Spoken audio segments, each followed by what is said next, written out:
Yo guys, welcome back to what is another initial impressions review video. Today, as you guys can tell by the title, we're covering the new series, Kaiju number 8. Really excited to do this video. I've been wanting to read this volume for quite a while now, really since I got it. Never really got around to reading it until just last night, and I let my thoughts sit and simmer for a while. And now I'm ready to make a video on it, share my thoughts, and yeah, let's just hop right into this. This is probably going to be a bit of a shorter video, just because it's just this one volume, but let's get into it. So I guess the first thing I should really talk about is what exactly Kaiju number 8 is. So essentially, there's this guy, he works for this company that's like a cleanup crew, and if you guys don't know what kaiju are, just think of like Godzilla, or if you've ever seen the movie Pacific Rim, then like those giant monsters. But pretty much giant monsters terrorize Japan, and there's these other group of people that kill these giant monsters, but nobody ever thinks about what happens to these monsters afterwards. Do they just sit there? You think about this when you watch like Pacific Rim or something. After they get done fighting these giant monsters, what happens? So this dude works for like the cleanup crew, pretty much, and what they do is like dismember kaiju and like clean them out, I guess, because different companies harvest different parts of them and use like their like scales, I guess, and other parts of the monsters to make armor and different technology, I guess, for the people that go out and kill these kaiju. I forget what they're called, the hunters, but yeah, that's essentially what this is about. The main character, he wanted to join the kaiju hunters, but he failed first time.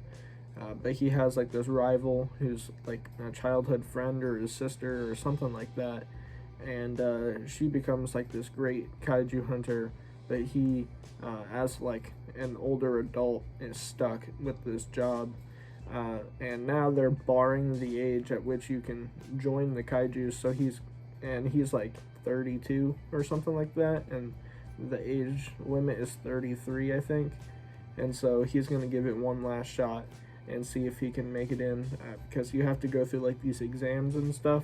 So it's about him trying to join the kaiju hunters, but then he also has like a protege, kinda, this new kid that joins him, and they have sort of like a friendship, that kind of dynamic, and it's about them two trying to make it big and join these like kaiju hunters. One day though, main character gets attacked by like kaiju, and because there's like different levels of kaiju. There's smaller ones, but there's also like massive ones. So he gets attacked by like this smaller one, but still like massive. So him and this kid, I say kid, he's probably a young adult, they have to fight off this giant monster, and they end up fighting it off for the time being until the kaiju hunters come and they kill it. But they end up getting pretty hurt, and then they go to the hospital, and while in the hospital, the main character randomly gets infected by the small kaiju bug looking thing. Like, it goes into his mouth, and like now I guess he has the ability to transform into a kaiju, which is where, this really sick manga cover that is him in his kaiju form. He's able to like talk and stuff, and he's not like super massive. He's like, a little larger than normal size. So it's not exactly like Titan shifting in Attack on Titan, although I think it's pretty similar. That's a lot of like what it kind of reminds me of.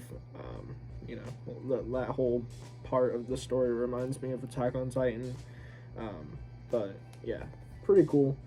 He gains a lot of abilities like super strength, I guess, and like super endurance and whatnot.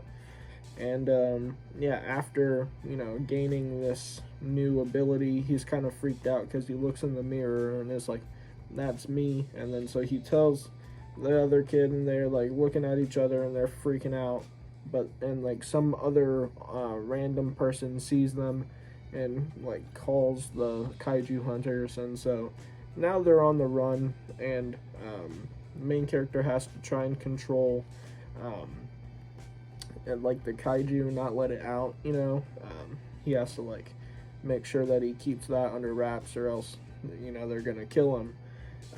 So yeah, he has like this new ability because he gets infected with this kaiju. It's not really explained yet exactly what that thing was, but yeah, it gives him this cool ability. One thing that I did like about this series so far is that it's had some pretty awesome action panels. I would show them, but I don't want to risk it, especially with how it's been in the manga and anime community lately. But there was one part when he first got his ability, when he had to save this little girl from a kaiju, and he punches it so hard that it explodes and starts raining blood. And there's like a part where it just has him like in his kaiju body just looking to the sky as it's like raining blood all over him. One of the coolest things, like manga panels that I've seen in a minute. It reminded me a lot of something like Tatsuki Fujimoto, like Chainsaw Man. It kind of reminded me of like a Chainsaw Man panel in a way. Yeah, absolutely love that. And another thing that I did like is because it's also, I say because it's, but it's partly comedic as well, on top of like the extreme action and like punching the crap out of monsters. But it's got, it's pretty funny. I quite enjoy the series and its humor. Definitely made me smile quite a few times. And yeah, I love that about this first volume. Funny, it's action packed, and what's not to love about it. After all this happens, though, the government, I guess, kind of puts out a thing saying, there's this new kind of kaiju out, after they see,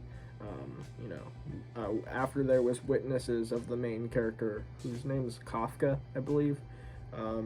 So yeah, after there was witnesses of him, they put out a thing saying there's this new class of kaiju, and I'm not exactly sure yet how the different classes work, but this is like the new class, the 8th class of kaiju, so that's why the series is called Kaiju number 8, because yeah, the main character is the 8th class of kaiju. So they put out a thing for him, and a bunch of people, like kaiju hunters, are looking for him, but he learns partly how to like keep it under wraps, make sure that his body doesn't involuntarily turn into a kaiju. And him and the other character, I'm trying to remember the side character's name. Okay, so the side character's name is Ichikawa, that's right.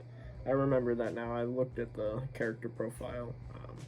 So, yeah, him, Kafka, and Ichikawa decide to go on with the second trial, which is like an entrance exam. Like, it reminded me a lot of in My Hero Academia when Izuku has to, like in the first 3 episodes or something, when he first gets One for All and like doesn't know how to use it at all, and is thrown into the arena with like all the giant robots, and everybody's trying to rack up points by destroying as many robots as possible. That's almost exactly what happens here, except instead of giant robots, it's like kaiju that the government captured and like used them for like testing, and like you have to try and destroy them. So main character and side character, they don't really have a lot of prowess in battle, so what they decide to do is try their best assisting other people that are fighting the kaiju and have more skill than they do, since one advantage that they have is that they worked for the cleanup crew, and so they literally know the weaknesses of kaiju inside and out, because they've, like, you know, gone inside them, and, like, there was a whole part where they had to, like, clean the bowels of one of the kaijus. I don't know why they would need to do that, but they did. So they, like, quite literally know these things inside out. They just can't, you know, fight them well, because they don't have that good of skill. And of course, the main character probably could, if he uses, like, I keep wanting to say Titan ability, Kaiju ability,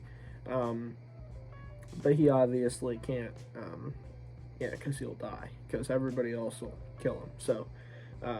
So they end up getting through this trial, and it ends, and there's, like, this other girl who's, like, the top tier, like, candidate for Kaiju Hunter, and she's, like, meant to be, like, perfect and stuff, because, like, her dad was, like, overbearing, and she comes from, like, a rich family, and that whole thing.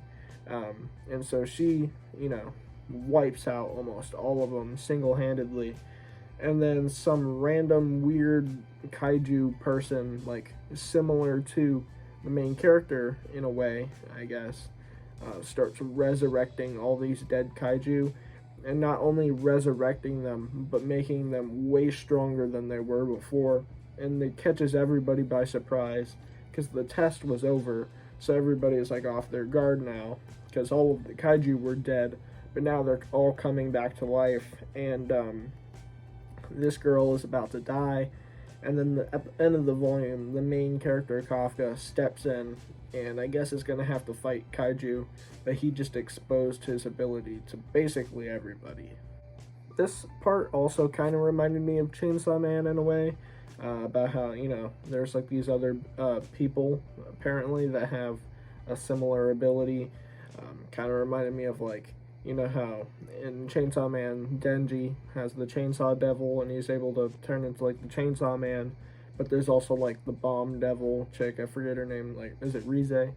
And then the Sword Devil guy from Volume 5 when he fought him.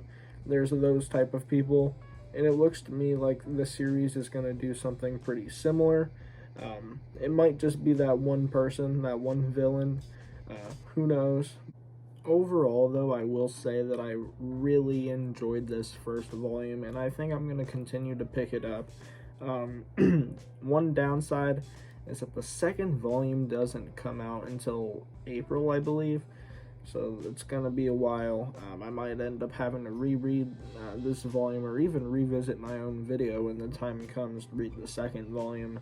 And, of course, when I pick up the third volume, I plan on probably even doing a 3-volume rule video, and fully determine whether or not I will continue to pick up the series. But I feel like chances are that I will end up continuing to pick up the series after 3 volumes, at least if it continues going the way that it has been. Yeah, I absolutely will pick up the rest of the series. It's been really fun, this first volume. I really enjoyed it. I'm starting to find certain manga series, there's, like, at least as of lately, of course, I can't stop talking about Chainsaw Man. I absolutely love it. If you guys have been on the channel, at least, like, in the last year, probably, you guys know I talk about Chainsaw Man on the channel all the time. And stuff similar to that series is kind of what I've really been into lately. Stuff like Kaiju here has really quenched my thirst for that same sort of style. Of course, you know, vastly different, but there's a lot of similarities. I've been really into an anime that just came out called Sabakui Bisco. I've been watching that week to week. May or may not do a review on it. I don't know. Probably not.